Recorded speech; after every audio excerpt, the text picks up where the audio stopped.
nanowires and nanotubes of inorganic semiconducting materials by using simple and low-cost chemical routes.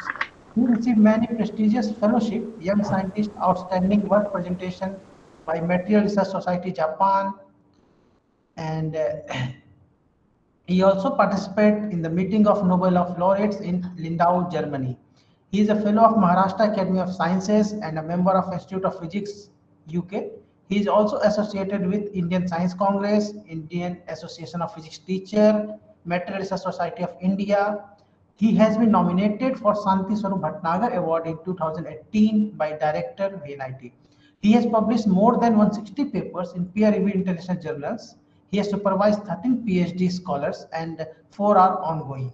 He has also completed 9 major research projects from DST, SCRB, DIBRNS, and UGC funding agencies. So without delaying, I would like to invite our speaker, Professor B.R. Sankpal sir. So, Uh, am I audible? yes, you're perfectly audible, sir. Yeah, thank you very much, Dr. Kumar, for this nice introduction. And I wish to thanks Professor Akhilesh Tiwari, sir, for giving me this opportunity to present some work which may be helpful for the participant.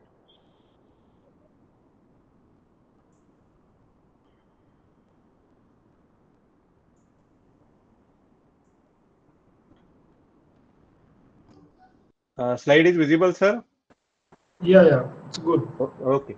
So the FDP, it is very good. That is the fundamental and application of photonic crystals and the metamaterials. So I can maybe give justice to this FDP that whatever the application it is concerned, that is for the photonics. So here I made the title which is related to this one, and it is a state of art. That is the development of colorful dye-sensitized solar cell, quantum dot sensitized solar cell, and nanowire based solar cell. And at the final, I will talk about something called Ciscut solar cells that I worked in Japan, and some work from this presentation it is also done in Germany as well. So whenever we are going to have certain research, the most important thing is that our research should be to help clean up the past environmental damage, correct the present environmental problems, prevent future environmental impacts, and helps to sustain the planet for future generation. So all my research it is based on the nanomaterial. So we are using mostly chemical methods. I think maybe Professor Tiwari sir, he is maybe doing maybe physical methods or other methods. But here just I wish to give the emphasis for the nanomaterials, how it can be used and how it can be developed by using simple chemical route, so that without much sophisticated instrumentation it is possible to develop the devices in the laboratory so that it can be applicable to the society. So basically all it belongs to the nano. That is the nano, it is a Greek word that is called as a dwarf, and it is a manipulation of the matter having the size less than 100 nanometer.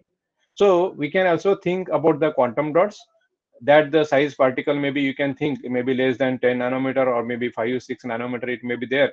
So depending upon the material, it can shows the quantum size effect, and that can be applicable for many devices. And here just by using simple chemical method also we develop the quantum dots for the solar cell application. So basically whatever the nanotechnology it is there, that is the creation of the useful or functional material so that it can be applicable for the devices. So whatever the functional material, it is embedded with the nano so that you can control at the nanometer scale length, so that property can be changed drastically. So that is the most important thing, is that you have to work on the nanometer scale length. That is the important thing. So whenever you are thinking about the nano or nanotechnology, it is very extremely small and it can be embedded in the different form. Maybe you can think about the bulk, but here emphasis it is given for the formation of the thin film which is embedded with the nanometer scale length so that it can behave differently. The slides are clear, sir? Yes, sir. Okay, sir. So whenever we are thinking about the side scale and material property, just I can give one illustration regarding the water, which is at the micro scale. It can be lubricant. But whenever you're thinking about the water at the nano level, it can be adhesive. So property can be changed depending upon the dimensions of the material. So size and dimensions of the material affect very well on the properties, and how we can use them, that is the most important thing. So for example, cadmium selenide, it is a very well-known material. So that if you think about the cadmium selenide, without changing the material, you can change the color of the material, means you can change the property of the material. That property may be optical property. In this case, just you can think that suppose if you have cadmium selenide which is having 2 nanometer, and then you can vary the size up to 8 nanometer, the possible color can be changed from blue to yellow to red. So that is the beauty of the nanomaterial. So that you can think to use this nanomaterial which can be synthesized by using simple solution chemistry for device grade application. So what the property can be altered, that can be physical properties you can alter, that can be chemical property, electrical property, mechanical property, or optical or magnetic property, right? So that are the different property it is possible to alter depending upon the size of the material. So well known example, it is gold. As everybody has seen that gold, it is yellow in color, and the melting point of the bulk gold, it is above 1000 degrees Celsius.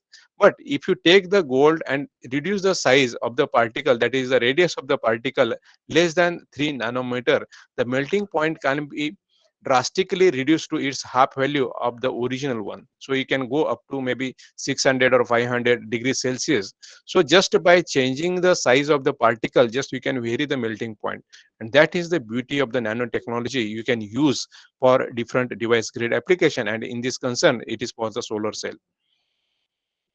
So why the property it is changing? For example, if you are taking the bulk material, you have to study the basically density of states against the energy. We are not going in detail for this one, just as a illustration I have demonstrated this one. And we can take that bulk, it is there, which is having 3-dimensional, that is in the x, y, z direction, it is there. So if you restrict the z direction, that can form the thin film. It is a 2-dimensional. So again, the density of states against the energy, it is going to change. Then if you restrict the y direction, it can form the nanowire, so that whatever the diameter it is there, maybe in the nanometer range. And then again, if you restrict the third dimension, that is the x-axis dimension, it is there, then it can form the quantum dot. And here maybe in the nanowire, or maybe in the quantum dot, or maybe thin film, it is embedded with the nanowire or quantum dots, the property can be altered drastically because of the change in the density of states. And that is the beauty of the nanotechnology, on which we can see the quantum size effect clearly. So just as an example, just I have given the highlight. As you can see, the decreasing the size, whatever the optical band gap for the semiconductor, it is going to change. Means if you change the size, or if you decrease the size, the band gap, it is going to enhance. That also can be used for different application. So you can think whether is it so complicated to work on nano, and at the end of this talk you should get certain answer whether it is so complicated to work with the nano. So just not only to synthesize the nano, not only to just characterize the nano, but you have to apply the nano, so that whatever device you are making, that should be applicable to the society. So nanomaterials, you should get the answer based on what can I do, how, by which method, how to apply this for device grade application. In this concern, it is for solar cell. So you should get certain answer at the end of this talk, so that my talk may be helpful, so that you can do very good quality of the research work, not only just for publication, but whatever you are making the device, that can be transferred to the industry, so that it can be applicable to the society as well. Usually I am giving this uh, movie as a one example, as a Three Idiots, right? That Three Idiots movie, there the motto it is given as chase excellence, success will follow you. Chase excellence, success will follow you. And just I have changed this one in little bit, that here you can think that chase quantum, nano will follow you. Means whenever you are thinking about the nano, try to make a quantum dots, so that automatically you can get nano in your hand. That is the beauty of this one. So try to do simple things in a simple way, learn more, use to apply. Again, try to do simple things in a simple way, learn more, use to apply. These are the three aspects are there whenever we are working on any device grade application. And then afterwards you can do much more complicated things by a simple way, so that it can be applicable to the society. So that is the beauty that you have to play with this one, so that your research can be with a good quality. So here, that's why I made the outline, the introduction of the nanomaterial that we have talked already. Then how the chemical approach, that chemical deposition method can be applied to synthesize the nanomaterial, so that you can apply that one for the dye sensitized solar cell, or maybe nano heterojunction type of solar cell, or quantum dot sensitized solar cell, or maybe core shell type of photoelectrochemical solar cell. And at the end I will talk little bit regarding the ciscut type of solar cell. So all it is based on different type of the solar cell that you can utilize and you can synthesize in the laboratory. So that is the beauty, so that you can use this nanomaterial which can be synthesized by using simple solution chemistry, so that you can work on the device grade application. So whenever we are thinking about the solar cell, this is the schematic or pictorial form. It is there, that energy generation and utilization, that is the most important aspect. It is there. So energy source, it is there, that is we have to utilize from the sun, which is freely available. It is not necessary to pay for this one. So that can be used by means of the device called photovoltaic, that energy conversion can be done, means light to electricity. It is there, that can be utilized. So next aspect, it is there, energy storage. So basically my research, it is there, which is I'm working on energy conversion as well as the energy storage. Energy conversion by means of solar cell, and energy storage by means of supercapacitor. And in this talk I'm just elaborating the energy conversion, that is for the solar cell application. Then afterwards it is there, that is energy inversion and conditioning, it is there. Then whatever distribution it is there, or use it is maybe there, or electrical utility may be there. So here approach it is there, that is use of this nanomaterial for different application, that is for solar cell and the supercapacitor. And I'm going to talk about the solar cell, and at the end I will show you some device that we made for the supercapacitor as well, so that you can at least get certain idea that how this nanomaterial can be used for supercapacitor application as well, which can be synthesized by using simple solution chemistry in the laboratory. So whenever we are thinking about any diverse device grade application, we should keep three aspects in our mind. First aspect, it is there, that is called material. So materials means what? That material may be embedded with the nanoparticle, that can be embedded with the nanowire, that can be embedded with the quantum dots, that can be embedded with the nanotubes. So what is the difference between the nanowire and nanotube? Nanowire means what? Whatever the diameter it is there, it is not diameter it is there, it is less than 100 nanometer, we can say. Length is not restricted. But whatever inner part it is there, if it is empty, that can be nanotube.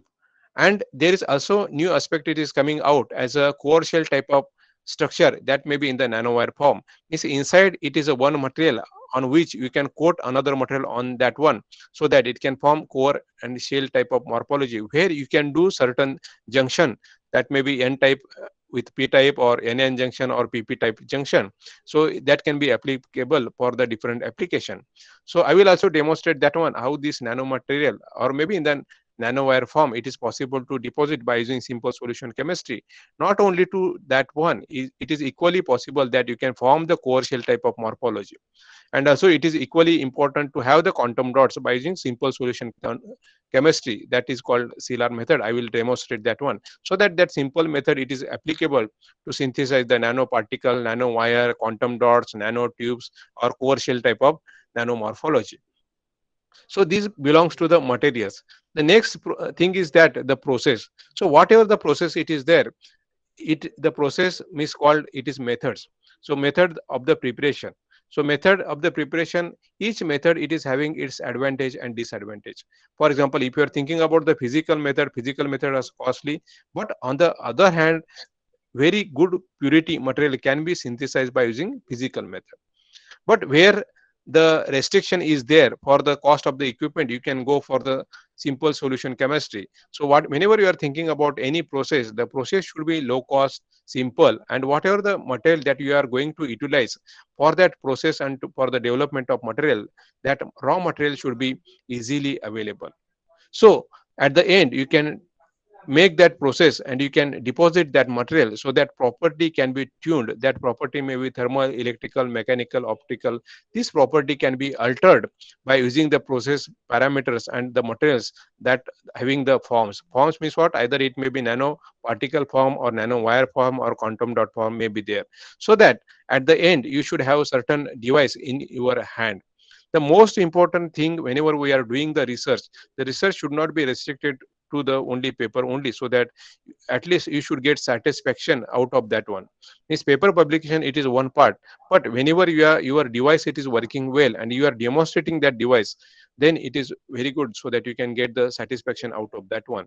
So we should think about these three major aspects called materials, processes, properties for any device grade application. So maybe you can think about the solar cell or other type of photonic devices or any other type of energy storage devices, so that these three aspects plays very important role. So whenever we are doing the research, the three aspect it is also equally important, that is the synthesis, characterization and application. So whenever we are doing solution chemistry, you should have the background about the chemistry, and whenever you are doing certain characterization or certain application in your mind, if it is there, then you should think about the physics. So both background if it is there, then it is very good, so that both go in hand, so that you can have the device at your final end and it can be applicable to the society. So renewable energy source for the electricity, as we know that unlimited source of energy is the sun. So that can be utilized, which is a free of cost for development of the solar cell, so that that energy can be used and converted into the electric energy by means of photovoltaics. So these are the different solar cell as we have seen, maybe like silicon or maybe CIGSS type of solar cell or indium phosphide, gallium phosphide, gallium arsenide solar cells are there. So basically, this requires much more sophisticated instrumentation. But if you see the life span of this type of solar cell is very high, it can go up to 15 to 20 years, no doubt.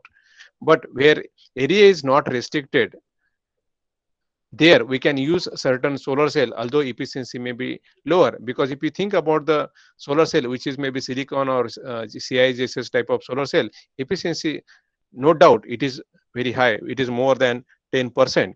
And some solar cells are there, you can go up to 20% or 25% as well.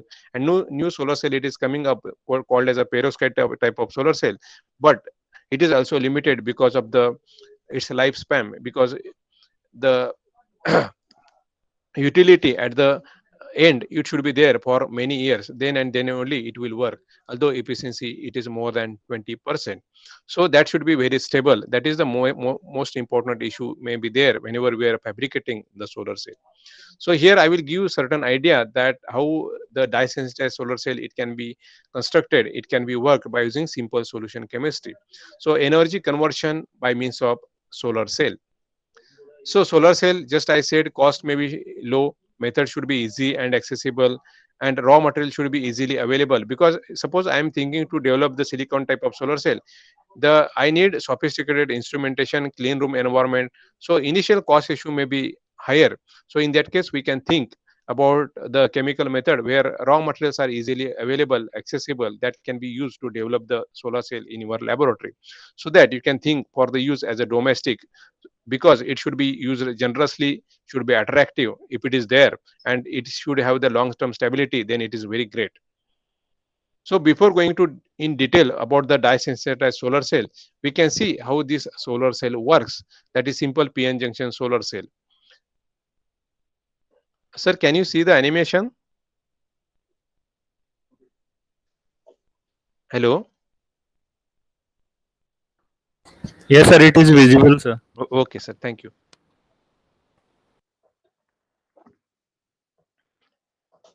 So already you are seeing this one PN junction type of solar cell where P type silicon it is there, which is combined with the N type silicon metrologically, where there is a formation of the depletion region, or we can say space charge region.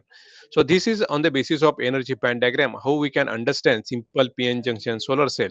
So if you illuminate this type of solar cell with the visible light, so you can be possible that electron hole pair generation it will be there, and this electron hole pair gets separated because of the built-in field, and this electron travels through the external circuit that is called as a load, and this cycle it is completed and the electricity it is generated. And this is a simple way how we can understand this PN junction type of solar cell. And our approach, it is a colorful solar cell. It is based on the dye sensitized solar cell, which can be synthesized by using low cost and low temperature processed chemically deposited zinc oxide, which can have attractive application along with sharp cut in production cost. And whatever the process that we have used that is environmentally benign, so that it can be applicable for the industry. So future aspect may be to use the flexible substrate, so that it is maybe possible in the future that we can bend this type of solar cell. So colorful, see-through, flexible, cheap and lightweight, that are the targeted things in case of the dye sensitized solar cell. So how this dye sensitized solar cell works, that I will demonstrate first, so that you can understand the basic principle of this dye sensitized solar cell. So what the dye sensitized solar cell consists of?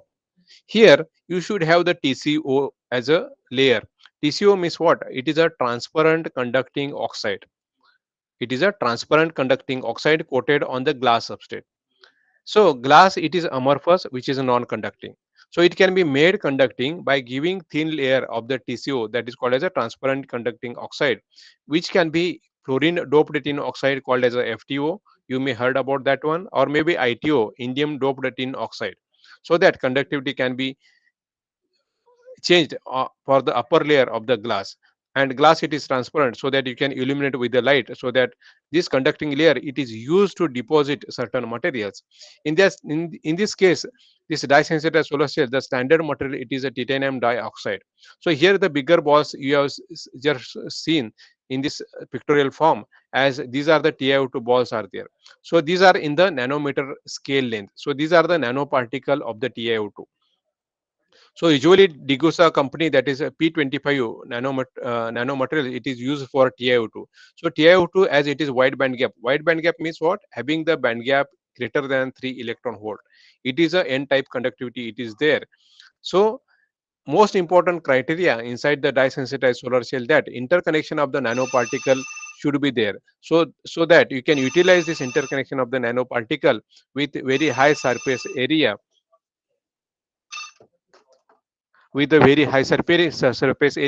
by the dye molecules. So you can coat one monomer of the dye on the high surface area TiO2, which can be used as a photoanode. Then you can place the liquid electrolyte, and then you can have a platinum coated FTO class substrate as a back contact. Now people are trying to replace the platinum with a low cost materials, like maybe graphite or other materials they are trying. And this is the cross section of the pictorial form, so that you can understand how the solar cell it is there and how it is constructed. Then here on the left side you can see that the energy band diagram for this TiO2 dye and electrolyte. So TiO2 it is having valence band and the conduction band. Dye it is having HOMO and LUMO, that is highest occupied molecular orbital and lowest unoccupied molecular orbital. So here TiO2 it is wide band gap, it will not absorb the visible light. So what it will be there to absorb the light, it is a dye. So dye it is called as a sensitizer. So it is used for the generation of the charge carrier.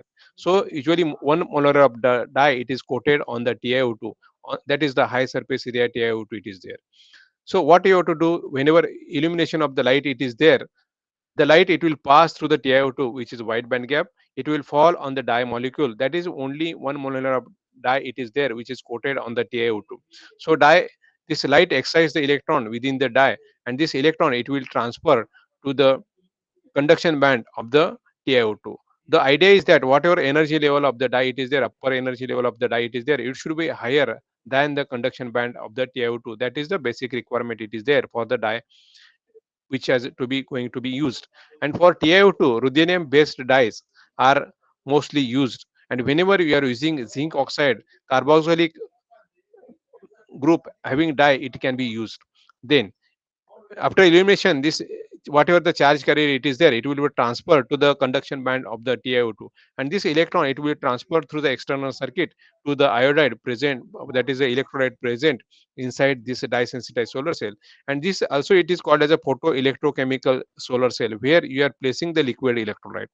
So this is the working of this one. So in basic understanding, how simply we can say that when you are illuminating with the light, this dye excites the electron, and this electron it will transfer to this TiO2, which are interconnected to each other, to the TCO as a glass. So this electron it will be transferred to the TCO glass, pass through the external circuit to the electrolyte, and the cycle it is completed, and the electricity it is generated.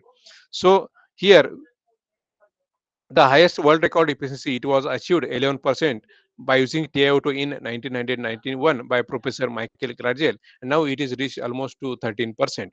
So he is the person who has invented this dye-sensitized solar cell. I met in Sweden in 2006. So here I can demonstrate how we have developed this lab scale solar cell based on the dye sensitized solar cell. So this is the stepwise development of the device. It is there. You can have the glass, you can have the FTO. Then after FTO, as we need the high surface area with the interconnection of the nanoparticle as a wide band gap, it can have the pinholes. So whatever liquid it is going to be used, it can penetrate through this porous area, and it can directly contact with the FTO. So shortening of the device it will be there. In order to avoid this shortening, what we have used a seeded or flat layer of the same material, that is zinc oxide, on which we have grown the zinc oxide with a very high surface area, on which we have coated the red color. It is shown as the dye molecule and the liquid electrolyte, and this is the back contact. Now these are the stepwise development it is there, that is a TCO layer, then seeded flat zinc oxide, then nanoporous zinc oxide, and all this seeded zinc oxide and nanoporous zinc oxide which is deposited by using simple solution chemistry. Then dye it is used to coat chemically, then liquid electrolyte placement it is there, and then back contact, and finally device testing. So this is method that we have used for making FTO, that is fluorine doped tin oxide coated glass substrate, and we have used in the laboratory, which is available, called spray pyrolysis. But nowadays you can get this FTO with very low conductivity, very high conductivity, low resistance, and high transparency from the market. So but here we have done this one in our laboratory. This is FTO and this is glass it is there, and this is a cross section image where you can see the thickness of this FTO. It is about 300 to 400 nanometer and having the transparency above 93%.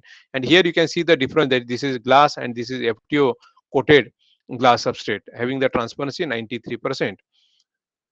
Then after this FTO coating, what we have done, we have coated the zinc oxide. So why the zinc oxide? Because zinc oxide properties are almost similar to the TiO2, and we can compare with the standard TiO2 which is used for the dye sensitized solar cell application. Usually P25 from the Degussa having the size about the 25 nanometer are using for the dye sensitized solar cell application. They are using colloidal solution, then coating, then firing means what, annealing, and then dye adsorption and drying. So here we are using if you are using low temperature approach for this TiO2, it is insufficient necking formation may be there. So you have to adapt the high temperature process. But here our approach, we have used low temperature as compared to the TiO2. TiO2 they have used 450 degrees Celsius, but here we have used about 200 degrees Celsius. Initially we have deposited zinc oxide at room temperature, and then we have annealed that one at 200 degrees Celsius. And usually ruthenium based dye it is used for TiO2, and we have used the dye which is having the carboxylic group instead of having NCS group. So if you compare TiO2 versus zinc oxide, the energy band diagram is almost the same. But if you think the beauty of the zinc oxide, it is having high electron mobility as compared to the TiO2. But if you think about the chemical stability of the TiO2, which is very greater than the zinc oxide, but what are this disadvantage? We have utilized this one as an advantage, because you can use simple solution chemistry to grow this zinc oxide from the aqueous solution. That is the low temperature processing, it is possible. So for this stepwise development, we have two layer, that is called as a seeded or flat zinc oxide, and then we have grown nanoporous zinc oxide. So how we have done this seeded or compact zinc oxide? we have used this chemical method called successive ionic layer adsorption and reaction method, called as a successive ionic layer adsorption and reaction method. And to grow high surface area zinc oxide, we have used chemical bath deposition. So what is the difference between the successive ionic layer adsorption reaction and the chemical bath? Here in the chemical bath, whatever the cation and anion, for example, I want to deposit CDS, then cadmium, it is a cation, and sulfur, that is anion, it is there, which is placed inside the same bath in the chemical bath deposition. But in the Silar, whatever the cation and anion, these are separately placed. So both methods are advantageous, but this chemical bath deposition, it is wastage is more, but Silar, it is wastage, it is less. But both methods we have adopted inside this one to deposit the zinc oxide. So the first thing it is that how we have used the Silar method to grow seeded zinc oxide. So what we have done, we have used zinc acetate as a precursor solution, which is used to complex with ammonia, so which is act as a cationic precursor. And then we have just taken water at a higher temperature, that is 80 to 90 degrees Celsius, which is kept on the hot plate. Then FTO, it is there, we have dipped inside the cationic solution where there is adsorption of the zinc ion, it is there on the FTO coated glass substrate. Then it is dipped inside this pre-adsorbed zinc ions, it is there, it is dipped inside the anionic solution, where anionic means what, it is hot water which contains OH ions. So these OH ions and O ions are there, which are reacting with the Z ions to form zinc oxide. And there is also some content of the hydroxide is there, because the temperature is not sufficient to take out the hydroxide. So what we did, we have annealed that one at 200 degrees Celsius for 1 hour to convert hydroxide part to pure zinc oxide. And this is the zinc oxide that we got at 200 degrees Celsius.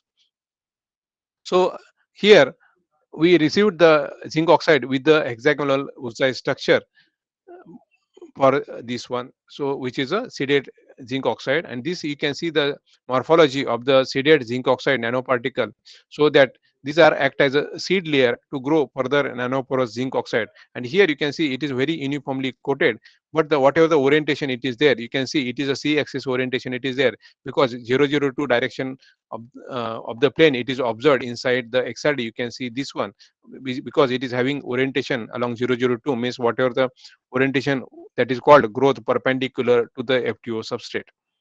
Then we have coated the nanoporous zinc oxide by using chemical bath deposition, where we have used cation and anion together inside the chemical bath deposition method. So whatever the cation and anion are there, we have placed inside the same bath, and then whatever is the seeded zinc oxide which is coated on the FTO, we have inserted inside the bath. And here you can see that what the precursor we have used as a zinc acetate and HMTA. HMTA means hexamethyl tetraamine, which is used with the zinc acetate. Then just deposition, it is carried out just at room temperature. So after certain deposition time, you can see that after 20 to 40 hours, we got zinc hydroxide with zinc oxide. So again, to remove this zinc hydroxide, again we have annealed that one at 200 degrees Celsius. And here you can see this is the zinc oxide which is coated on the FTO, which is white in color. So white color indicates that whatever the band gap it is there, it may be greater than 3 electron volt. Is whatever visible light it is there, it should pass through this one. So it can act as a wide band gap semiconductor. Type semiconductor. Am I audible, sir?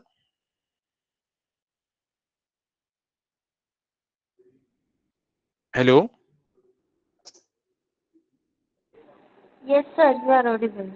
Okay, thank you. So this zinc oxide as a wide band gap, right, it is used for the dye sensitized solar cell application. But the most important criteria for this one is that interconnection of the nanoparticles should be there, and then high surface area should be there. That is the most important aspect inside this one. So this again we have done the characterization like X-ray diffractogram, so that we can see the structure of this zinc oxide. Then this is the optical band gap. We have calculated that absorbance, that is alpha T against the wavelength, and from this one we have calculated the band gap of this zinc oxide, which shows the band gap 3.2 electron volt, means almost 3.3 electron volt. Means whatever the visible part it is there, which is less than the 3 electron volt, that can pass through this zinc oxide. So it can act as a wide band gap semiconductor, which is the basic requirement to use the material as a wide band gap. Then we have done surface morphology analysis, and here you can see that whatever the surface we observed, it is a petal like morphology of the zinc oxide which is observed, which is coated on the seeded zinc oxide. And here you can see the scale bar, it is 2 micrometer. But here you cannot say surely whether it is interconnection of the nanoparticle it is there or not there, because it required interconnection of the nanoparticle as well as the high surface area. So in order to get clear idea for this one, we have taken high resolution image that is about having the scale that is 100 nanometer. And here you can see this is like a cactus like morphology. So interconnection of the nanoparticle it is there. And you can see that because of this area, this is because of this one, it can act as a high surface area with the interconnection of the nanoparticle, which is used to coat the dye molecules on this one so that it can act as a photoanode. So this is the cross-sectional image. You can see the thickness above 20 micrometer for this one, and also we have done certain analysis like whether the surface it is hydrophilic or hydrophobic in nature or not. So this all these results are published inside this one called Journal of Alloys and Compounds, Control Synthesis of Zinc Oxide with Associated Morphology via Simple Solution Chemistry, where you can see the zinc oxide not only this cactus like morphology, but you can see nanobits type of morphology, hexagonal type of zinc oxide. So that can be grown by using simple CLR and CBD method, just by changing precursor. Maybe you can use zinc nitrate, zinc acetate, or maybe zinc chloride, so that this can be embedded with a different type of morphology which can have a different application. So the next step it is there, that absorption of the dye. As I said, for the zinc oxide you require the dye which is having carboxylic group. So whenever you are working with the TiO2, you need the dye which is having NCS group. So that are the basic requirement it is there. So this zinc oxide, how we have coated with the dye molecule. So just we have dipped this zinc oxide inside the dye solution. Then this dye it is chemically adsorbed on the zinc oxide. So then we have used platinum as a back contact, that is a platinum coated FTO as a back contact, which can act as a cathode material. And this zinc oxide which is coated on the with the dye molecule which can act as an anode. Then the another requirement it is there, you should have the electrolyte. So we have used polyiodide as a electrolyte for this one, for the completion of the device. So this can act as a mediator between this whatever the charge carrier it is there. So it can transfer from, whenever it is transferring electron from the external circuit, it has to pass through the electrolyte. So this cycle should be completed. So initially what we have used evosin Y as a dye. So this is very cheap dye. You can get about 700 800 rupees, maybe 10 milligram or something, or maybe more than that one, not 10 milligram, 10 gram maybe, for this evosin Y. And here you can see that the evosin Y, it is having COOH group. On the top you can see the chemical formula, it is having COOH group. So the drawback of this dye is that it is having very short absorption, that is about 500 to 550 nanometer, and the color it is red color. So we have adsorbed this evosin Y with the red color on the zinc oxide, so that you can get the red color type of dye sensitized solar cell. And whatever the quantity it is adsorbed on this one, it is about in micromolar, means very few quantity it is there which is used on this zinc oxide, means very low quantity of the dye it is there. Yes, it can form very low cost type of solar cell.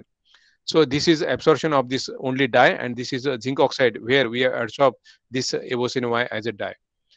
Then we have done some change in the preparative parameter to obtain the good efficiency, like we have varied the chemical bath deposition concentration, deposition time, annealing temperature, CLR concentration, CLR cycles, then dye soaking time, dye concentration, iodine content inside the electrolyte, and then solvent. And we have reached up to certain efficiency for the area 1 centimeter square. And here you can see this is current density versus voltage characteristics. And for this evosin Y, which is having although low absorption, about 500 to 550 nanometer, it can show efficiency about 2% by using low cost dye and low cost zinc oxide, which is deposited by using simple solution chemistry. And here you can see that this, whatever the completion of the device it is there, just it is done by using crocodile pin. So here we have inserted the liquid electrolyte by using capillary action between the photoanode, that is photoanode, and the cathode. And here you can get this red color type of solar cell in your hand. So this all the results are published inside the Influences of Processing Parameters in Chemically Grown Zinc Oxide with Low Cost Evosin Y towards Dye Sensitized Solar Cell Application, and it was published inside the journal Solar Energy. So next attempt we have done to improve the efficiency. So as you have seen Evosin Y, it is having low absorption. We have chosen the dye called T149 dye, which is a little bit costly than Evosin Y dye, and it is having also carboxylic group. But the advantage is that it is having more absorption in the visible part. Another advantage is that it is having brown color. So we have utilized this one for dye sensitized solar application, and which reached the efficiency about 3.5% for area 1 centimeter square. And this result also published inside the material letters with this efficiency. So next approach we have done regarding the color pool approach. So as you know that there are different colors, maybe blue, yellow, red color it is there. So what we have done, Evosin Y, it is having red color, which is Evosin Y with the carboxylic group. Then we have used another dye called Coumarin 343, which is having also carboxylic group. But we have not received the dye which is having blue color with the carboxylic group. But methylene blue dye we received, but it was not having carboxylic group, but it is having chromium group. Still we have adsorbed on the zinc oxide. So here you can see this is absorption against the wavelength for individual dye. This is for yellow color, this is for red color, and this is for blue color. So if you have three color in your hand, you can form any type of solar cell with a different color, we can say. So this one you can see that this is Evosin Y with the red color, which is adsorbed on the zinc oxide. Then Coumarin 343, it is there, which is yellow color, and methylene blue, it gives the blue color. And we have checked the efficiency for all these three dyes. As I already told, Evosin Y gives about 2%. Then Coumarin 343, it gives about 1%. But because of the not having carboxylic group, it gives the efficiency very less, that is 0.02%, which is for the methylene blue, because it is having chromium group. So what is the advanced color pool approach that we perform? As you have three color in your hand, that is the red, then blue, and then yellow. So what is the advanced color pool approach? So as you can have the three color in your hand, for example, red, yellow, and blue, you can mix the red with the blue color, you can get the violet color. You can mix the blue color with yellow color, you can get the green color. And you can mix the red color with yellow color, we can get the orange color. So we have tried this one just by mixing two dyes together, that is yellow color and red color, to get the orange color, right? So we have done for this Evosin Y dye and Coumarin dye, so that we have mixed, just chemically mixing, nothing else. So we have mixed certain proportion of the Evosin Y with the Coumarin, so that we can get the orange color. So we have adsorbed this orange color dye on the zinc oxide, and we have checked the efficiency for this one, whether it is working or not, as an advanced color pool approach. So here you can see that this is the absorption against the wavelength. This is for red color, this is for yellow color, and this is for cocktail dye or blended dye, we can say. So blended dye, it is there, which can cover the both the part, that is from yellow region as well as from red region, so that it is widen the absorption spectra. And this we have checked for the efficiency as well. The efficiency, it is enhanced to about 2.25% for the blended dye. And the same we have tested through the quantum efficiency. This is incident photon current conversion efficiency, it is there, where you can check the absorption for the complete solar cell, where that dye it can absorb. And this is called quantum efficiency against the wavelength. This is for yellow color, this is for red color, and the blended dye, you can see that this is a brown color which can absorb in the yellow color as well as from the red color, so that because of the increase in the absorption, the efficiency it is enhanced. The another advantage is that you can have the orange color type of solar cell in your hand. That is the beauty of this type of solar cell. So now we have red color, now we have blue color, yellow color, brown color, right?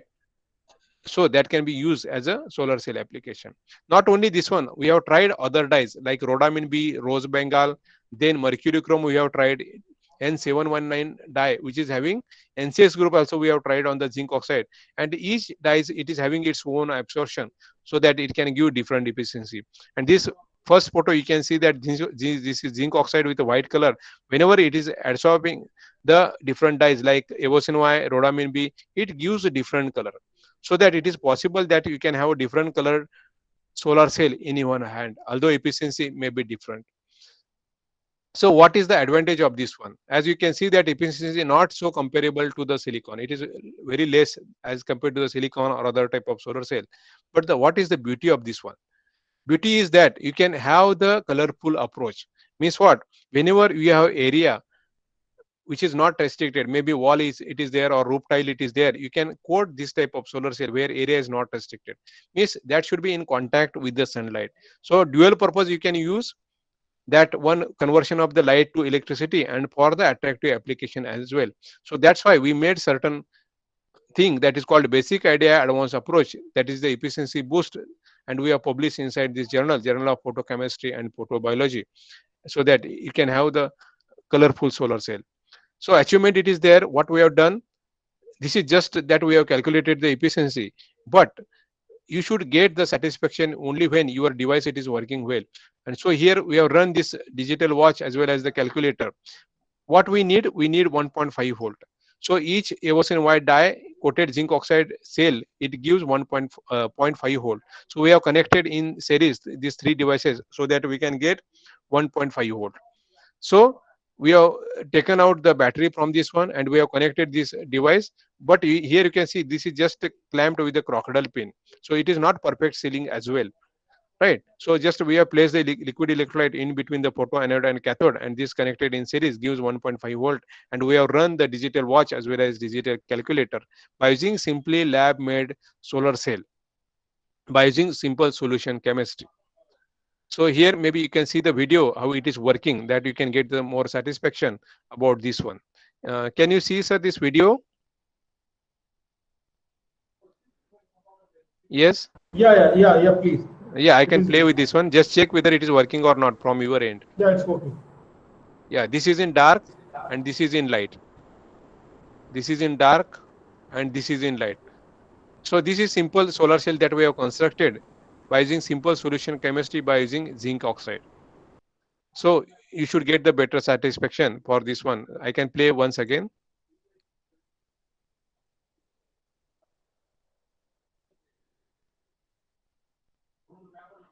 So this is the device grade application. It is there for the solar cell you can make in the laboratory. So what is the application? For example, if you are building like this one, or if your house like this one, where color is there, which is in contact with the sunlight, that is the most important criteria. So that can be used for dual application. One, for the attractive application, that you can, whatever the color, brown color or maybe orange color it is there, you can replace with this type of solar cell. And second one, for the generation of the electricity, that is the dual application it is there. So not only this one, for example, truck it is there just as a one idea I have shown you blue and yellow color it is there, which can be coated with this type of solar cell, so that it is running on the road and it is in contact with the sunlight. There also we can use this type of solar cell. Means where area is not restricted, there we can use this type of solar cell because efficiency is less as compared to silicon type of solar cell. Next approach we have used, and this is the work I performed during my JSPS postdoctoral fellowship, that we have deposited zinc oxide by using electrochemistry. So electrochemical route, that is electro deposition route, we have adopted for this zinc oxide. So initially we have deposited compact zinc oxide, the same case, on FTO coated glass substrate, and nanoporous zinc oxide on this compact zinc oxide. What we did, we initially used zinc chloride, then we have used dye inside this one, and we have coated this one dye coated zinc oxide at 70 degrees Celsius. So here we have used potentiostat, that is the electrochemical workstation it is there, having we have applied the potential, that is -1 volt versus SCE, and then we have used the revolution as well, and the temperature it was 70 degrees Celsius. And this is the compact zinc oxide which is coated on the FTO coated glass substrate. Then nanoporous zinc oxide, we have just used oxygen bubbling with the zinc chloride and KCl solution, and inside this one we have embedded with the dye inside the same solution, that we have used the Evosin wide dye. So this is Evosin wide coated zinc oxide film it is there, but this film we have not used directly for the solar cell fabrication. So what we did, this is the dye coated zinc oxide which is not used for the solar cell directly. So what we have done, we have just dipped this film inside the dilute KOH solution. So this dye gets removed from this zinc oxide, and here you can see that this dye removed zinc oxide film, it is there. So 99% dye it is deadsorbed from this zinc oxide. The beauty is that when you deadsorb the dye from this zinc oxide, we get the dye extracted film which is having nanoporous surface morphology. So whatever the porous size it is there, which is about 5 nanometer, and here you can see this is a compact zinc oxide and this is a nanoporous zinc oxide. Is whatever porosity it is there, which is having very high surface area, and this it is used to adsorb different dyes. That is the beauty of this work. So we have also done certain analysis like X-ray diffractometer, so that we can see very highly orientation zinc oxide we got. Although this is having nanoporous zinc oxide, nano crystals are there, but whatever orientation it is there, that is C-axis orientation it is there, and as a bundle it can act as a high orientation like a single crystal type of C-axis oriented zinc oxide that we observed in the XRD studies. So here you can see that this is a zinc oxide which is nanoporous having C-axis orientation. So beauty is that it is interconnection of the nanoparticle it is there, so that whatever electron transfer it is there, it is very easy from this one. So this here you can see this is a different with the different dyes loading that we have seen, and with the 45 micromolar dye which is deadsorbed, we got very high surface area of the zinc oxide. So this zinc oxide we have used as a single crystal type of zinc oxide, which is spongy crystals, right, where we can adsorb the zinc this dye molecule on the high surface area. So this is ideal structure for the solar cell. So we have utilized this one maybe for liquid state dye sensitized solar cell, maybe for solid state dye sensitized solar cell, maybe for quantum dot sensitized solar cell, and also for nano heterogeneation type of solar cell. So here I can demonstrate for the liquid, that is FTO, zinc oxide, dye, electrolyte, and contact, the same configuration we have used, but here this zinc oxide it is deposited by electrochemical route. So different dyes we have adsorbed, like again coumarin and different dyes it is there. And the advantage of this method is that whatever the deposition temperature it is there, it is less than 100 degrees Celsius. So we have coated this zinc oxide on PET, which coated with the FTO, that is flexible conducting substrate. So you can bend this type of solar cell. So this work it was carried out in Japan in my group from Gifu University. So this is a red color, this is blue color, and this is for green color. So each color it is having different absorption. As you can see, this is the complete spectra from 400 to 900 it is there. So you can see evocinua, sterile squarelium it is there, and thiocyanin it is there. So it is having different dyes having different absorption. So we observed with the D149 dye, the same dye it is there. We have used with the chemical bath deposit zinc oxide, where we observed the efficiency about 3.5%. But electrochemical deposited zinc oxide, we observed the efficiency above 5.5%, which is a great achievement it is there with the zinc oxide with the D149 dye. Then here you can see that how we have coated with the different areas. You can see that this is a circular, this may be a triangle it is there. Is for example where stop may be there, or maybe no parking it is there, like board it is there on the road. Then suppose it is red color or maybe yellow color or maybe green color it is there, you can use this type of solar cell. And this is solar cell you can see with the different colors in the square type as well. So this is having different current, that is 50 milliampere to 10 milliampere with the different dyes, and the area this whatever the size it is there, it is 3 by 3 centimeter cell it is there. So this is called rainbow type of solar cell it is there, so that you can have a different color in your hand. So also we made the car from this one, where D149 dye it is coated, and you can here you can see it is a transparent as well. So some part it is there, you can see from the back side. And this we have done this car, and it is running very well. And this is a group activity it was there during JSPS fellowship. So this type of solar cell it is there. So once again I can play this one. This is a dye sensitized solar cell where zinc oxide it is from electrochemically deposited, and D149 dye it is there. So it is working very well, solar cell, so that you can think to have the car with the solar cell instead of using petrol. So next approach it is there, that is called as a quantum dot sensitized solar cell. So instead of dye, we have used a quantum dot of the CDSE on the zinc oxide. So why quantum dot it is there? Because you can see dye it is there, it can degrade with time. For example, if you are using, for example, maybe 8 years or 10 years, it is there, it can degrade with the time. So research should be there so that you can think already to replace these dye molecules with other different type of inorganic material to have the quantum dot size so that it can act as a sensitizer instead of a dye molecule. So we have used the same structure. Also, we have used CDS, CDSE, BI2C, different materials we have used with the zinc oxide, with the TiO2. I will just give the demonstration for this one. The major requirement of this inorganic material is there. Band alignment should be there, and it can have the band gap should be such that it can absorb maximum visible part from the solar spectrum. So what we have done, CDSE we have deposited by using chemical bath deposition, by using CDSO4 and Na2SaSO3 as a solution. Then here you can see that whatever the zinc oxide we have used, it is having the porous size about 3 to 5 nanometer. So it is very difficult to fill with cadmium selenide from top to the bottom. So it was initially just filled from the top area. It was not gone to the bottom because this cadmium selenide, it is having certain size. So it is not possible to penetrate from top to the bottom area. So we have done some certain analysis, and here you can see that the zinc oxide CDC, it shows less efficiency, about 0.6%, although this is working well.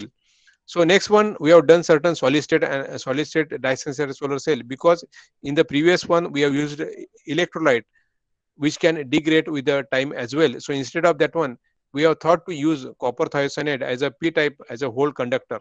So instead of liquid electrolyte, so that you can have a zinc oxide as a n type, CuSN, it is a p type, and dye, that is a thin layer which is embedded inside this one, so that it can have complete solid state device in your hand. So in this nanoporous zinc oxide which is coated on the dye, we have used to deposit copper thiocyanate, and we have deposited copper thiocyanate, and here you can see that this is FTO zinc oxide evosin white dye, and with the zinc oxide and copper thiocyanate. And the same problem we have seen for the copper thiocyanate, it is not penetrating from top to the bottom. So efficiency we observed, it is very, very less. That efficiency we observed very, very less means it is 0.05%, but the device, it is working well because of the non filling of the porous area from the top to the bottom. But for the same work, just I got this best work, that is Young Scientist Award, outstanding presentation award. Then next approach, it is there how we have used simple CLR method, so that you can use quantum dot sensitized solar cell, that I can show you in detail that how the quantum dot it is possible by using simple solution chemistry on TiO2.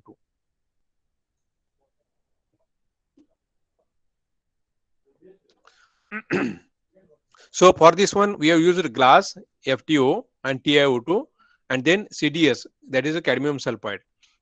So TiO2, it is a wide band gap, there is no issue. Cadmium sulfide, as cadmium, it is toxic also. And another thing is that cadmium sulfide, it is having the band gap 2.42 electron volt, that is the bulk band gap. So whenever you are using the quantum dots of the CDS, the band gap can be enlarged so that it is greater than 2.42 electron volt. Still, we have tried this one, whether it is working or not. To see this one, we have coated the quantum dots of the CDS on TiO2 by using CLR method. So I can demonstrate how this CLR method, it is adapted to deposit the quantum dot, right? So that you can control the size of the particle and size of the crystal, we can say, on the TiO2. Am I audible, sir? Yeah. Okay.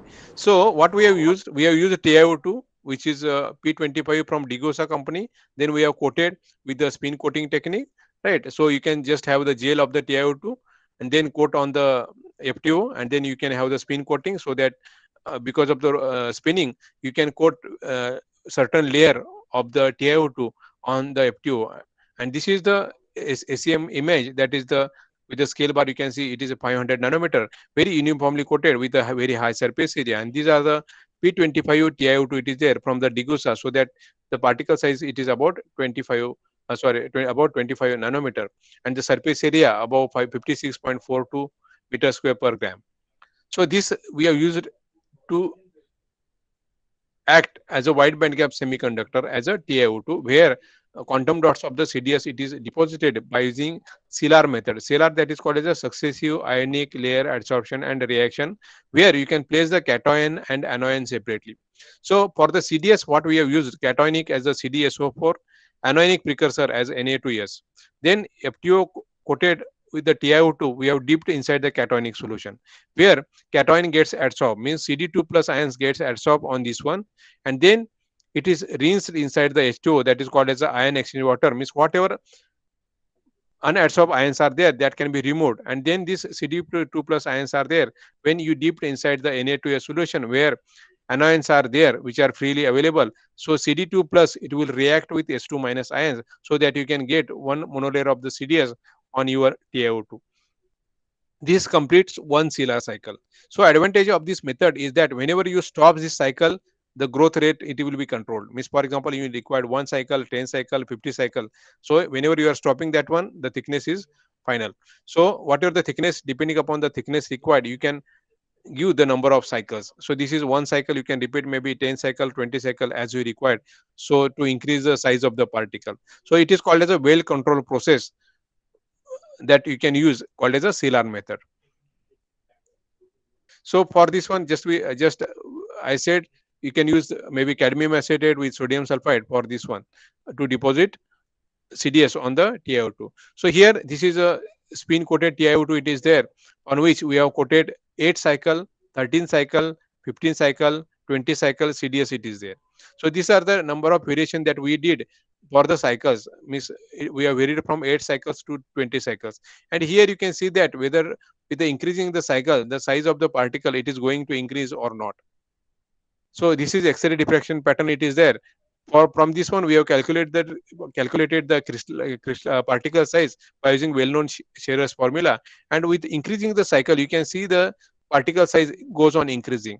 But this is the average calculation, it is there, or you can say rough estimation, it is there, to see whether the particle size it is increased or not. Again, we have done certain absorption studies against the wavelength. The black color, it is there for this FTO, which is coated with the TiO2. So whenever we are coating the CDS with a different cycle like 8, 13, 15 or 20, the absorption age, it is increasing towards the higher wavelength side. And we have calculated the band gap. And you can see that for 8 cycle, the band gap, it is 2.74, because already TiO2 it is there, which is wide band gap, and this CDS bulk band gap, it is 2.42 electron volt. So whenever you are increasing the cycle, band gap, it is decreases because of the increasing the particle size, and that is because of the quantum size effect. So here you can see that with the increasing size, the absorption, it is increases, band gap, it is decreases, because of the particle size, it is increases, right? So is it possible to see this one with the naked eye or not? So we have taken the photo for this one, and here you can see that with the 8 cycle, 13 cycle, 15 cycle and 20 cycle, the color of the film, it is going to change, because TiO2 it is white color, CDS it is yellow color, but depending upon the size of the particle size, the color, it is different, right? It is moving towards the darker side with the increasing the number of cycle. So here you can see that the surface morphology of the TiO2, which is coated with the CDS 8 cycle, 13 cycle, 15 cycle and 20 cycle. So surface area, it is decreasing, means what? Here the bigger ball, it is there, this bigger ball, it is TiO2, and on which you can see some under dark and bright contrast, some dotted thing, it is there, and this dotted thing, it is going to increase with the number of cycles. So here it is not confirmed whether which is TiO2 or which is CDS, but surely you can see that certain coating, it is there on bigger balls with a smaller thing, and surface area, it is decreasing with the increasing the cycle, because here agglomeration of the particle, it is there from 15 to 20 cycle, so that it decreases the porosity area between these two different particles, so that surface area, it is decreases inside this one with the increasing number of cycles. This is a transmission electron microscopy. Here you can see that this is with the SEM 30 nanometer scale bar. Here you can see this is a bigger ball, and here under contrast you can see there are some spots are observed. So we can say that this may be CDS and this may be TiO2. But in the TM analysis, we can see this is a one ball, it is there, on which this dotted thing, it is there. It is a CDS which is coated on the TiO2.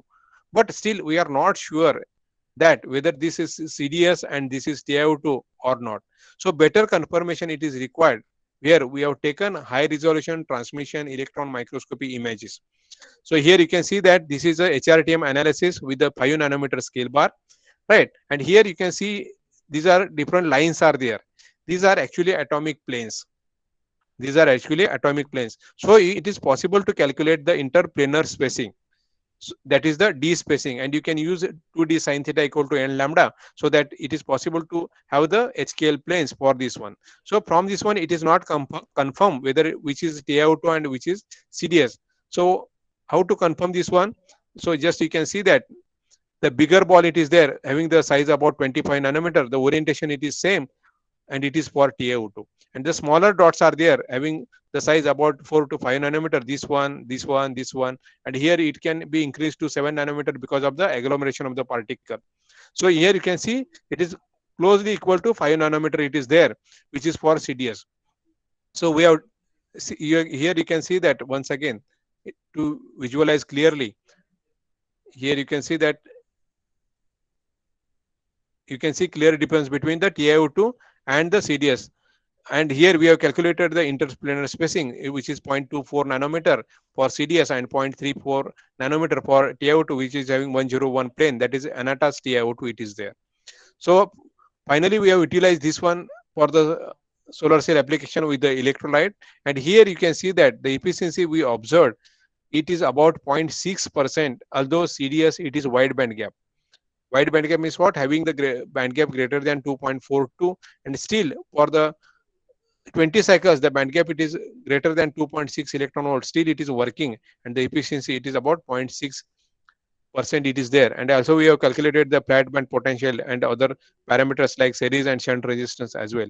And this result it was published inside the journal RSC Advances. Then, is it possible to deposit one-dimensional electron path for in the 3D structure? Right, means CDS in the form of nanowire structure, which can be used for dye-sensitive solar cell or not. So what we have done cadmium hydroxide initially on the substrate, FTO coated glass substrate. So how we have deposited cadmium hydroxide? We have taken cadmium source, we have used ammonia, so that cadmium hydroxide it is deposited. And the beauty of that one is that we got nanowire type of structure, and this is the cadmium hydroxide. But our target it is to use CDS, that is a cadmium sulfide. So cadmium hydroxide, it is having the solubility product 10⁻⁻14. And this solution chemistry approach, that is the negative free energy called Gibbs free energy, that we have utilized inside this one as a concept for this one to convert this cadmium hydroxide to cadmium sulfide nanowires. So what we have done, film coated with the cadmium hydroxide, we have dipped inside the Na2S solution for certain time. As cadmium sulfide, it is having solubility product 10⁻28. So it is possible that this hydroxide part can be replaced with sulfur ions. Once again, I am repeating, this hydroxide part, it is possible to replace with the sulfur ions, so that at the final stage, you can get CDS in your hand. But the major advantage of this one, without distracting the morphology, you are changing the cation or anion. It is possible by using this ion exchange method. So here we have replaced the hydroxide ion with the sulfur ions by just dipping inside the solution, where at the final stage we received cadmium sulfide. And this is the nanowire of the cadmium sulfide. So diameter it is less than 100 nanometer, but length is not restricted. So this is published inside the Gelcom journal. And this we have utilized to adsorb the dye. And here you can see this 100 nanometer. This is the cadmium sulfide nanowire, where this dye it is adsorbed. And we observed, although less efficiency about 0.5%, but it is efficiency about 0.12%. Although it is working very well for this type of solar cell as well, where instead of TiO2, we have used CDS nanowire as a wide band gap material. Then is it possible to fabricate core shell type of morphology? Core shell means what? Inside there is one material, outside another material, and there is a formation of the nano heterojunction between CDS and AG2S. So instead of nano heterojunction, we can say heterostructure may be there, because CDS it is N type and AG2S it is N type. If it is CDS it is N type and other P type material it is there, we can say it is a nano heterojunction. But here we can say, we can term as a nano heterostructure, because both are N type. So we have formed this one in the term of core shell type of junction. and we have used as a photoelectric chemical solar cell. So what we did, whatever the cadmium sulfide it is deposited, right, in the nanowire form, we have dipped inside the silver solution, that is a silver source solution, that is silver nitrate. So from the cadmium sulfide, some cadmium ions are get replaced with the silver ions. Some cadmium ions are get replaced with the silver ions. So that outer layer it is Ag2S, inner layer it is CDS. So that is a core shell type of structure it is there in the nano wire form. That is the beauty of this work. So also we have done certain structural analysis for this one, so that we can see whether the CDS on which Ag2S it is formed or not. And here you can see that this is a TM analysis, and here you can see Ag2S it is formed on the CDS or not. So we have calculated the interplanar spacing, that is the D spacing, so that we can see Ag2S it is coated on the CDS or not to form the core shell type of morphology. So here you can see this is surface morphology of the CDS, then Ag2S for dipping for 30 seconds, 1 minute and 2 minutes.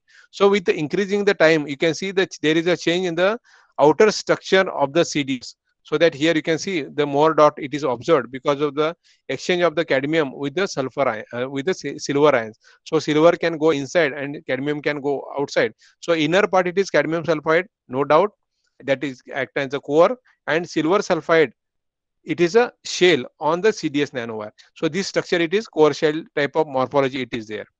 Also we have done some absorption study whether change in the band gap it is there with the different CDS or not. And here you can see the CDS bulk band gap it is 2.42, right, for the CDS nanowire.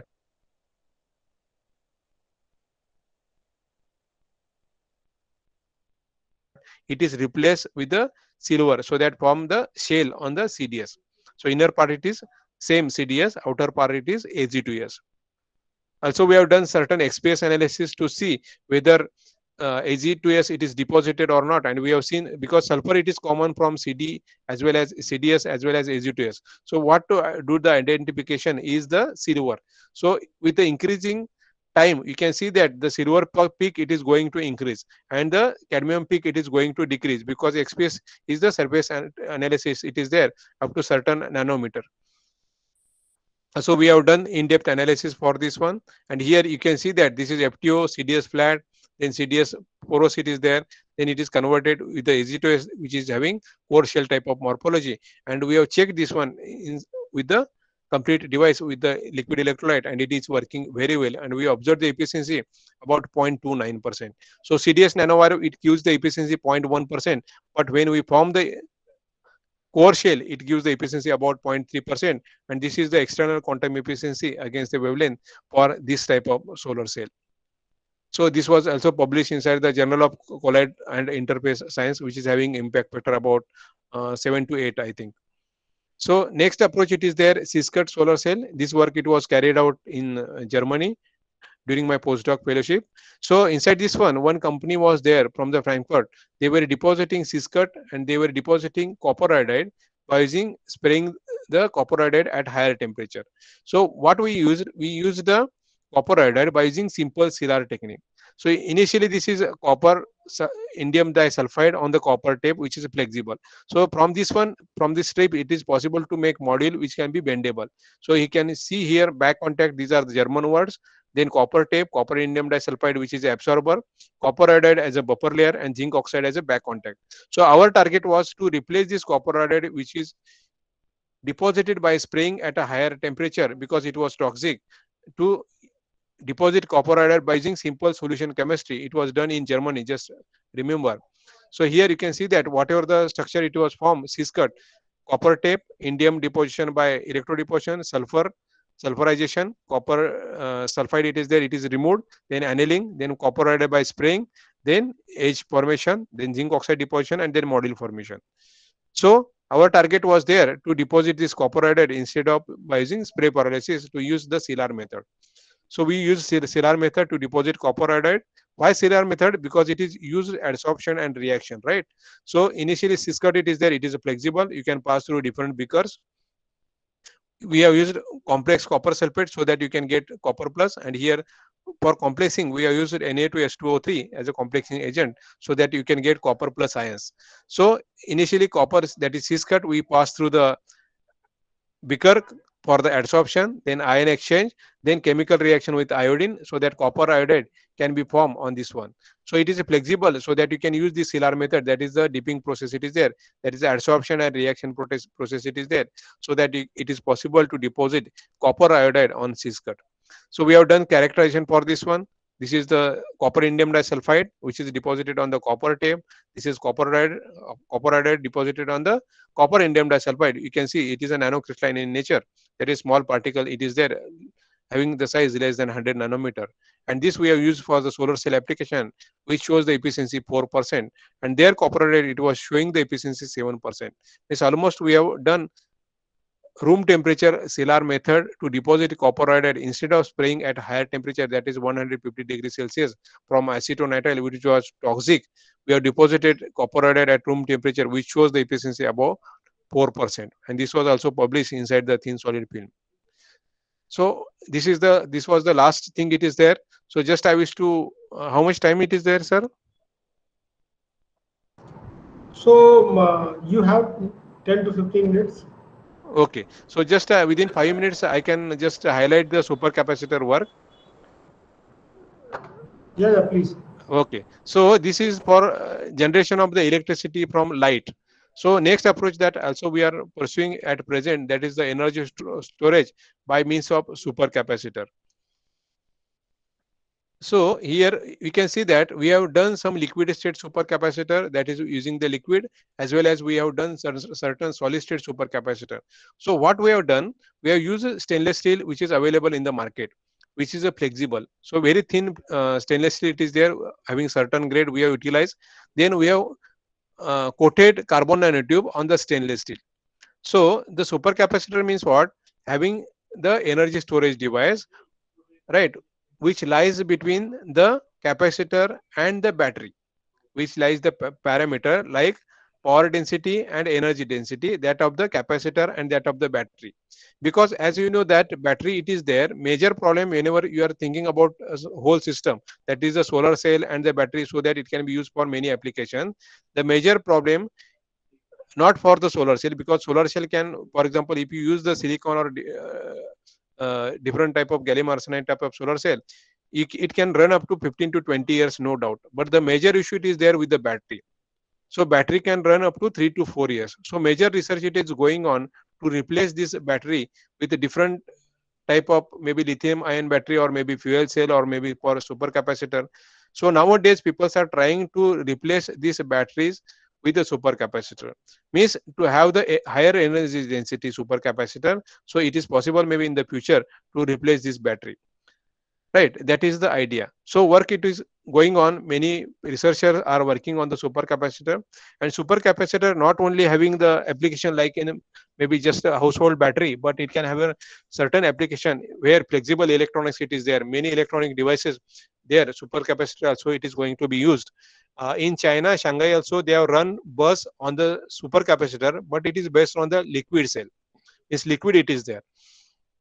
So they have run this bus about 8 to 10 kilometers. The idea is that for supercapacitor, the charging time it is more than the capacitor, but lesser than the battery. So it can charge within few minutes. So at one stop, it can charge. It can go to certain distance, maybe 8-10 kilometers, right? During which it can be discharged. Once people are riding inside the bus, in the next stop, again it can be get charged. And that is the idea of the supercapacitor, because for battery you require higher charging time, also discharging time it is also higher. But wherever you have the shorter charging time, there you can use this type of supercapacitor. Then another advantage is that as you can have the supercapacitor, it can be solid state, it can be flexible, so it can be used for the variable electronics, variable devices also it is possible. So in that direction we have done certain work to have the solid state supercapacitor. It can be symmetric or it can be asymmetric. So what is the difference between the symmetric and asymmetric? Symmetric means what? In the capacitor you can see that two electrodes are there which is embedded with the dielectric media. So in the supercapacitor same thing it is there, but if two electrodes are with the same type, it is called as a symmetric. If two electrodes are a different type, we can call it as a asymmetric type. So supercapacitor, actually there are two two things are there. One is called as a EDLC type. So electrochemical double layer capacitor, usually carbon based material like graphite, carbon, carbon aerogel, activated carbon, carbon nanotube. These are used for the EDLC type of material. So another type it is there called as a pseudo capacitor, where oxidation and reduction it is there. So mostly metal oxides, polymers, metal chalcogenides, these are used for the pseudo capacitor. So what we have done the combination of the EDLC and the pseudo, because EDLC it is having higher stability and lower capacitance. Once again I am repeating, EDLC is having higher stability because it is carbon based material it is going to use, but it is having low capacitance. But pseudo it is there, it is having higher capacity but lower stability.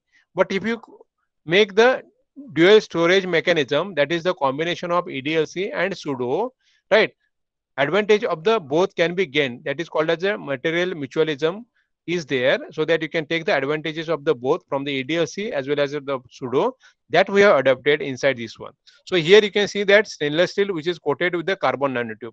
Carbon nanotube belongs to the EDLC. So another material it is there, vanadium oxide. So vanadium oxide it is there, which is a pseudo material. So it is a dual mechanism it is there, so that material mutualism it is there between this carbon nanotube and a vanadium oxide. So we have used the same electrode at two places called as a symmetric device. So inside this one, this carbon nanotube we have not done this one, means just we have procured this one and we use for coating. We have just procured this carbon nanotube, that is a multi-wall carbon nanotube procured, and we have used coating, right? We have coated that one on stainless steel by using deep coating technique, on which we have used vanadium oxide by using chemical bath deposition. Also we have used different technique like Silar method also, right, to coat different materials on the carbon nanotube. So to form the solid state symmetric. Symmetric means what? Here you have stainless steel, here you have black color it is there, carbon nanotube, green color it is there, vanadium oxide. The same electrode it is used on the other side. What is in between? Here for the capacitor you require the dielectric media, right? And you can, as it is, you know that whenever distance between the two electrode it is reduces, capacity it is going to increase, right? So here the dielectric media we have used, it is not only dielectric media, but dielectric media embedded with the active ions. Active ions means what? It is an electrolyte. So PVA, that is polyvinyl alcohol it is there, which is embedded with lithium LiClO4. That is, this is dielectric media embedded with the conducting matrix, and this we have used as the agent between these two symmetric electrodes, right? And it is a stainless steel which is very thin, that's why it is a flexible also, right? And here you can see the first image it is there, it is carbon nanotube coated on the stainless steel, and this is vanadium oxide which is coated on the carbon nanotube. This is a one electrode, right? And this is, you can see that this is 3 by 4 centimeter square. It is completed device. It's two electrodes sandwiched by using PVA LiClO4 as a gel electrolyte. We have used gel electrolyte which is penetrated inside. Then we have given certain pressure, right? And we have kept certain time so that whatever the aqueous part or whatever the solvent it is there, it's get evaporated so that it can form completely solid state device. Because whenever you are using liquid state supercapacitor, liquid can come out, right? Not only it damage your supercapacitor, not only it will shorten your supercapacitor, but whenever you are using this type of supercapacitor for electronic devices, whole your device can be damaged, right? If sealing is not perfect. So always to have the complete solid state device so that there is no problem for the solvent evaporation or maybe shortening of the device, right? So there will not be an issue. Another thing, it is a flexible, means whenever you are having certain application in your mind for the flexible electronics or flexible application it is there, or variable application it is there, you can use this type of flexible solid state supercapacitor device. So just to give the highlight, this we have developed for this vanadium oxide coated on the carbon nanotube on the stainless steel. And here you can see that this is just I am playing video, not the complete things, because it required 1.5 hours at least to elaborate. This is the device we made in the laboratory. This is about 3 by 4 centimeter. This is charged through the battery, 3 volt, 1.5 volt, two batteries are there, right? And this is completely solid state, which is flexible. Then after some time, we have removed this one and we have discharged through the LED panel consisting of 21 red LEDs. And here VNIT it is there. We have acronymous this one as a VNIT consisting of 21 relay LEDs. And this is a lab made device, completely lab made. There is no perfect sealing, just we have done Tixo tape at the edges. And here you can see that during discharging it works very well. And that is the beauty of this one. So you can make the energy storage device as well in your laboratory. And it can charge within 1 minute and it can discharge up to 6 minutes. Once again, I am running. This is charging. Charging is less than 1 minute.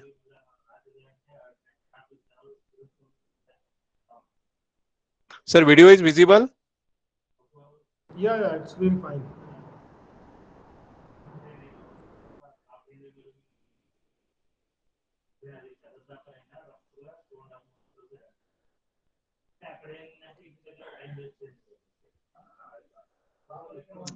Here you can see that it is glowing very well.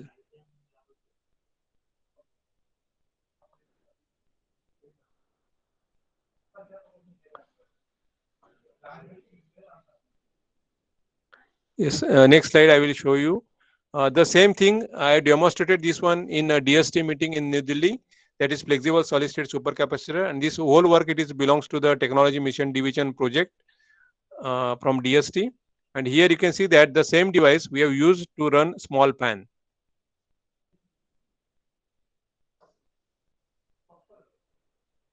This is again device. The battery is there. Two-way key it is there. It is one upper part it is for charging. Middle part it is off, and below part it is there for discharging. Now from the battery it is charging. This device solid state it is charging. Now it is discharging.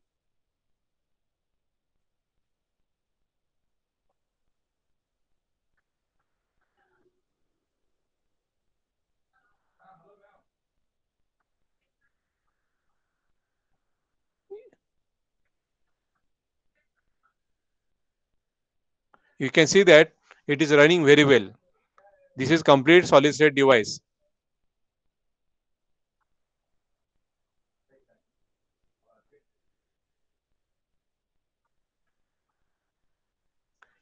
Once again.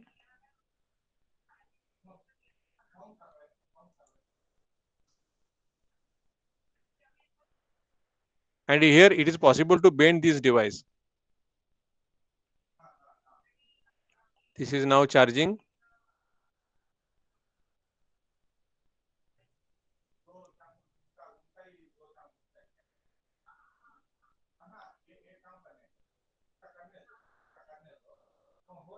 Now it is discharging through fan, and it is running very well.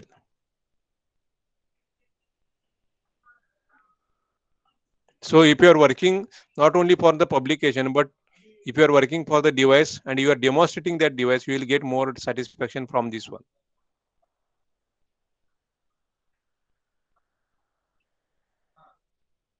So this was also just I said it is demonstrated in DST meeting. They have given me one booth, right? Professor Saraswat ji, member Niti Aayog, I demonstrated this one.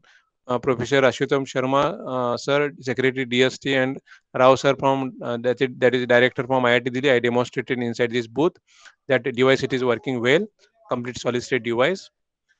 This was the just paper published with a VS2 on carbon nanotube in ACS Applied Material and Interface. This V2O5, it was published inside the Electrochemical Acta, coated with the carbon nanotube. It was published in scientific report, Nature Scientific Report. Just these two are the recent achievements are there. We got good impact publication, that copper Cu2 P2O7 nanoflex, which is coated on stainless steel used for the flexible supercapacitor. It was published in Chemical Engineering Journal, having impact factor more than 10. Also, one review this vanadium oxide, vanadium telluride also, it is published inside the Chemical Journal this year. And one review article, it was published inside the Journal of Material Chemistry A, having impact factor more than 12. So we can say that nano can play a very vital role for energy and environment, so that we can work against the global warming. Thank you.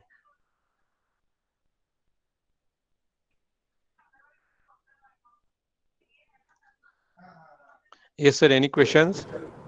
So thank you, Professor Sangpalji. Thank you, sir.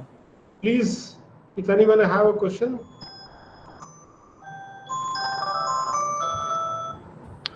Sir, I have a short question. Yes. So, the devices these prepared, are they cost effective? Yes, it is Yes, cost sir. effective. Thank you, sir. But just remember, this is laboratory made. But whenever it will go to the industry, Yes, right? sir. It should be Workshop having high surface area. Then whenever you have multiple production, also cost आज हम effect इसको can be खत्म कर लेते हैं, decreased. workshop का last day. Thank you, sir. Sorry, yeah. So anyone, any other person? So let's thank Professor Sangpal because he has shown really good devices, and it's really seeing very satisfying that if you are making something and it is working well also. So making a device, making a battery, it's charging and discharging everything. It's really very nice one. Thank you, sir. Thank you very much for your nice presentation. Thank you, sir. And I hope in near future we will have some physical kind of workshop at our institution, Yes, so sir. that we may have some experience of these kind of devices as well. Thank you, sir. Welcome, sir. Thank you very much. Can I leave now, sir? Yeah, please, sir. Yeah, thank you, sir. So for the participants, now this was the last session, and we had one more session at 3 o'clock, which is a valedictory and evaluation kind of thing. So I hope you have already submitted and answered a lot of questions, and really it was very nice to see everyone has answered most of the questions. So now we are going to give you some 5 to 10 questions, and we'll send you very soon. I think before 3 o'clock. It is just for the evaluation purpose, which has been suggested by Atal Academy. So it is for your certificate purpose, because it has been written that those who have got the 80% of attendance and 60% marks, they will provide the certificate, and which is a automatic one. Means I have to submit these two things, attendance and marks, and after that you have to fill the feedback form on your account, and whenever you fill the feedback, then you will get the certificate. So these are all some automatic kind of thing. So okay, so we will meet again at 3 o'clock for your feedback and marks, and see you at that particular moment for have some one-to-one interaction, I hope. So it will be an objective type examination. We have prepared some questions from the bank of questions which we have already sent, I hope. So it's a multiple choice question, don't worry. So I hope it's a kind of enjoying for you. It is not a kind of worry, so you should enjoy, I think. Okay, so thanks to all of you, and we will see at 3 o'clock here again at this particular platform. Thank you, sir.